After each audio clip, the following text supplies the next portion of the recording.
Assalamualaikum warahmatullahi wabarakatuh. Om Swastiastu, Namo Buddhaya, salam kebajikan, Rahayu, salam sejahtera, Shalom, salam Pancasila. Kepada yang terhormat Bapak Purbo Jati selaku dosen pengampu mata kuliah Pendidikan Pancasila, serta teman-teman yang saya cintai dan saya hormati. Sebelumnya, saya akan memperkenalkan diri terlebih dahulu. Nama saya Safinadin Indira Sawah dengan NIM 21030214049 dari kelas 2021E Program Studi Matematika UNESA. Saya berasal dari Kota Sidoarjo. Pada kesempatan kali ini, saya ingin menyampaikan materi tentang dinamika Pancasila dalam sejarah bangsa. Yang pertama, perjuangan perlawanan organisasi nasional tahun 1908 sampai dengan pasca proklamasi kemerdekaan 17 Agustus 1945. Pada masa pergerakan nasional, bangsa Indonesia tidak lagi berjuang menggunakan senjata tradisional dan bersifat kedaerahan, melainkan menggunakan organisasi yang bersifat modern. Ciri perjuangan yang dilakukan setelah abad 20. Yang pertama, organisasi yang dibentuk bersifat modern. 2. Lebih terarah atau terorganisasi. 3. Bersifat nasional, tidak kedaerahan. 4. Dipelopori oleh kaum terpelajar. Pergerakan kemerdekaan yang dilakukan dengan menggunakan organisasi lebih teratur, serta bergerak di berbagai bidang, seperti sosial, politik, budaya, dan pendidikan.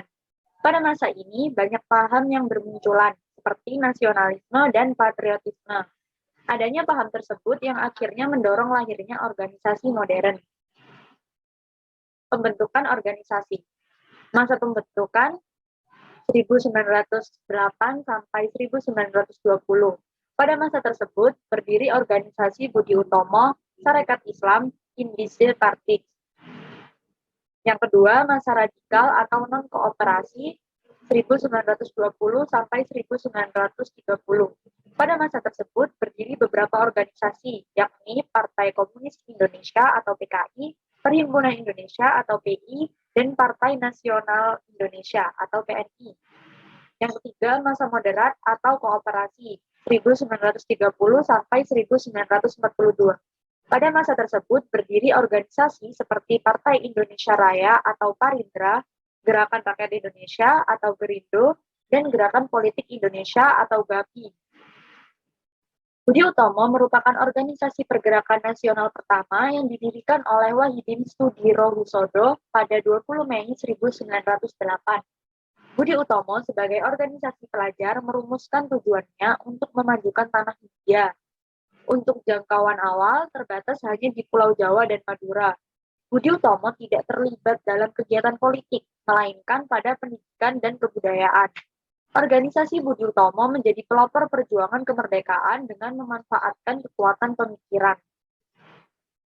Para pemikir dan aktivis pribumi mencari rasa percaya diri dan jalan keluar dari penghinaan yang biasa dipraktekkan oleh orang Belanda.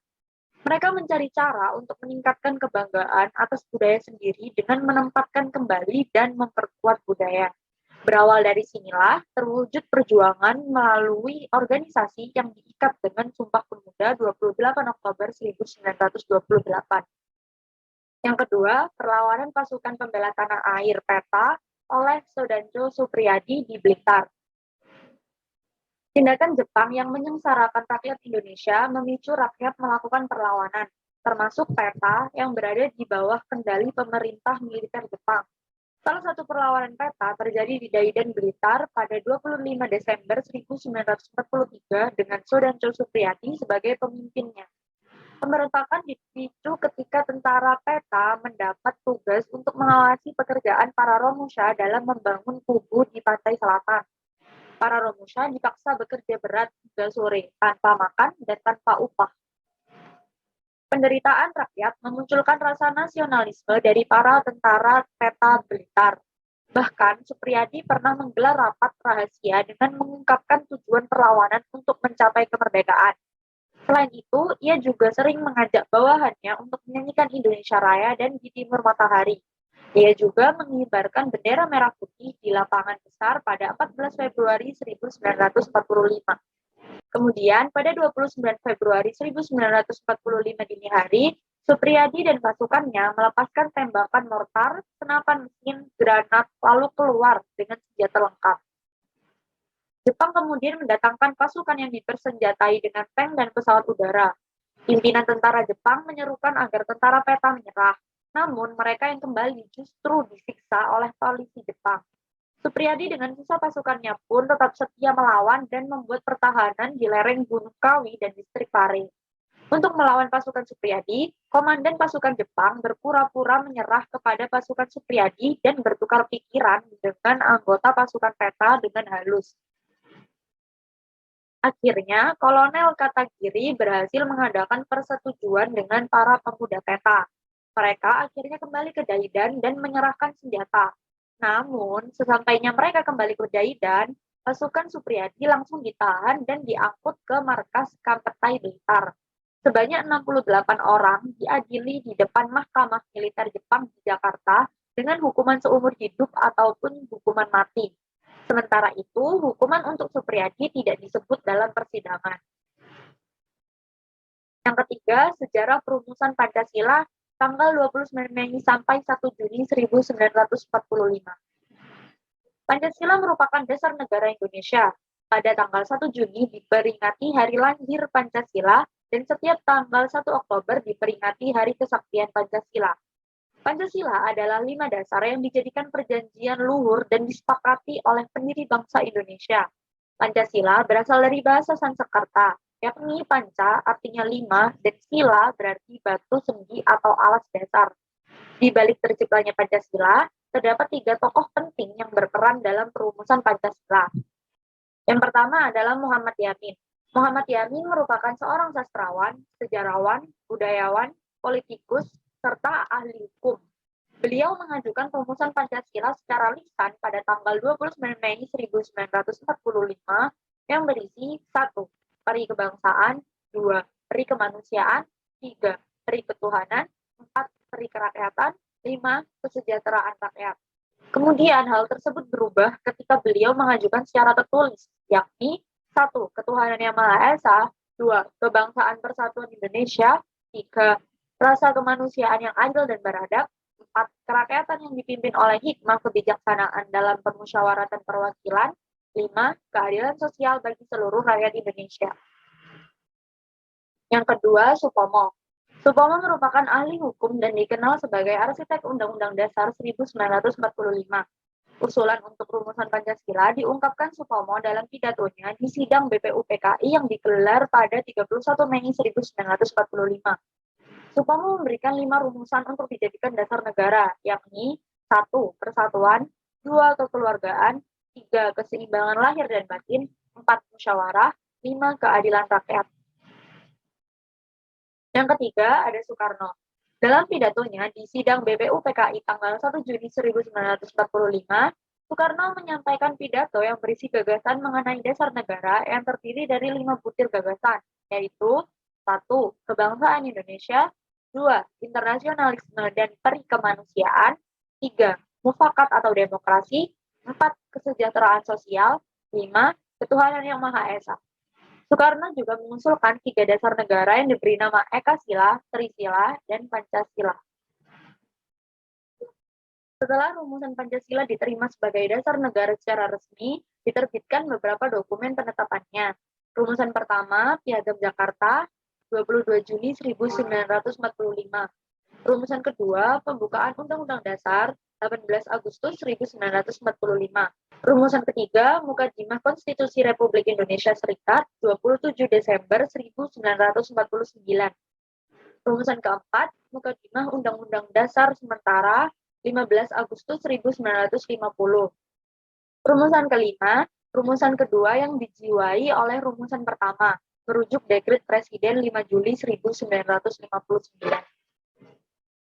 Rumusan dasar negara yang sah berdasarkan sistematis yang benar terdapat pada UUD 1945 dalam pembukaan UUD 1945 terletak pada alinea keempat dan disahkan oleh PPKI pada 18 Agustus 1945. Presiden Republik Indonesia mengeluarkan Instruksi Nomor 12 Tahun 1968 pada 13 April 1968. Dalam instruksi tersebut ditegaskan bahwa tata urutan dan rumusan Pancasila sah sebagai berikut. 1. Ketuhanan yang Maha Esa. 2. Kemanusiaan yang adil dan beradab. 3. Persatuan Indonesia. 4. Kerakyatan yang dipimpin oleh hikmat kebijaksanaan dalam permusyawaratan perwakilan. 5. Keadilan sosial bagi seluruh rakyat Indonesia. Yang keempat, pokok pidato Insinyur Soekarno dalam sidang BPUPKI tanggal 1 Juni 1945. Soekarno menyampaikan pidato pada 1 Juni 1945 dalam rapat besar BPUPKI yang menjadi cikal bakal lahirnya Pancasila yang disepakati bersama menjadi dasar negara.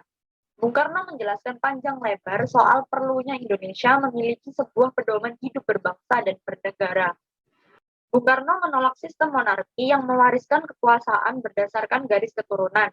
Beliau percaya bahwa demokrasi adalah sistem terbaik dan sesuai dengan ajaran agama Islam. Bung Karno juga menolak kebangsaan yang bersifat sempit seperti Chauvinisme. Menurut beliau, kebangsaan Indonesia adalah kebangsaan menyeluruh dari Sumatera hingga Irian. Bung Karno juga merumuskan Pancasila dengan menyertakan unsur religius. Namun, prinsip ketuhanan yang disampaikan Bung Karno lebih bersifat sosiologis. Beliau menghormati cara beribadah masing-masing agama yang berkembang di Indonesia. Bung Karno memberi nama Pancasila pada 5 butir prinsip berdasarkan saran seorang temannya yang ahli bahasa yang sampai saat ini belum diketahui pasti sosoknya. Dalam merumuskan 5 butir itu, Bung Karno mengaku senang kepada segala hal berunsur simbolik. Pemikiran Bung Karno ini dihasilkan selama beliau dalam masa pengasingan di ND, Flores, Nusa Tenggara Timur. Di sana, beliau mendalami ilmu agama lebih serius yang akhirnya tercermin dalam pidato 1 Juni 1945. Beliau berkali-kali mengungkapkan bahwa Indonesia adalah bangsa yang bertuhan, namun tidak eksklusif untuk satu golongan. Untuk merumuskan kembali Pancasila yang dicetuskan Soekarno, BPUPKI kemudian membentuk tim yang terdiri dari 9 orang. Setelah mengalami berbagai perubahan, Pancasila akhirnya lahir dan menjadi jati diri bangsa Indonesia. Dasar negara ialah fundamental, filsafat, pikiran, jiwa, hasrat yang sedalam-dalamnya untuk di atasnya didirikan Indonesia yang merdeka, yang kekal dan abadi. Merdeka artinya politik independen, banyak negara yang sudah merdeka, tetapi isinya berbeda-beda. Persamaannya adalah mampu mempertahankan negaranya. Kemerdekaan adalah jembatan emas yang membentuk masyarakat Indonesia merdeka yang gagah, kuat, sehat, kekal, dan abadi. Persiapan kemerdekaan dirancang secara dalam sampai ke pokok-pokoknya. Berpuluh-puluh tahun yang lalu, kita telah menyiarkan semboyan Indonesia merdeka. Bahkan sejak tahun 1932, dengan nyata-nyata kita mempunyai semboyan Indonesia merdeka sekarang. Syarat suatu negara merdeka yakni 1. Ada buminya, 2. Ada rakyatnya, 3. Ada pemerintahnya, 4. Diakui oleh salah satu negara lain yang merdeka. Syarat suatu dasar negara antara lain 1. Masyarakat setuju bukan kompromis, 2. Menentukan tujuan negara. Dasar kebangsaan kita yaitu kita mendirikan suatu negara semua buat semua. Syarat suatu bangsa menurut Ernest Renan kehendak akan bersatu, maka yang menjadi bangsa yaitu satu gerombolan manusia yang mau bersatu, yang merasa dirinya bersatu. Menurut Otto Bauer, bangsa adalah satu persamaan perangai yang timbul karena persamaan nasib.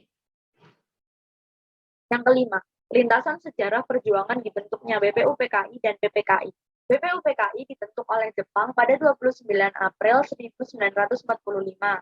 Jepang menjanjikan kemerdekaan dan membentuk BPUPKI sebagai upaya melaksanakan janjinya yang beranggotakan 67 orang. BPUPKI mempunyai tugas utama, yaitu mempelajari dan menyelidiki hal penting yang berhubungan dengan berbagai hal yang menyangkut pembentukan negara Indonesia. Sidang pertama BPUPKI dilaksanakan di Gedung Cho Sang-min di Jalan Penjambon 6, Jakarta, yang diawali pada 29 Mei 1945 dengan tema Dasar Negara. Muhammad Yamin, Supomo, dan Soekarno ikut menyampaikan usulan 5 asas sebagai dasar negara. Pengeboman Hiroshima pada 6 Agustus 1945 makin menyudutkan Jepang dalam perang. sehingga para tokoh nasional mendesak kemerdekaan. Untuk melunasi janji kemerdekaannya, Hisaichi Terauchi menyetujui pembentukan PPKI. Tugas PPKI yaitu melanjutkan tugas BPUPKI dan mempersiapkan kemerdekaan Indonesia. Sidang PPKI pertama digelar pada 18 Agustus 1945 dengan putusan mengesahkan UUD 1945, memilih presiden dan wakil presiden, serta membentuk komite nasional. Sidang kedua digelar pada 19 Agustus 1945 yang menghasilkan pembagian wilayah Indonesia yang terdiri atas 8 provinsi, membentuk komite nasional, daerah, serta menetapkan 12 departemen.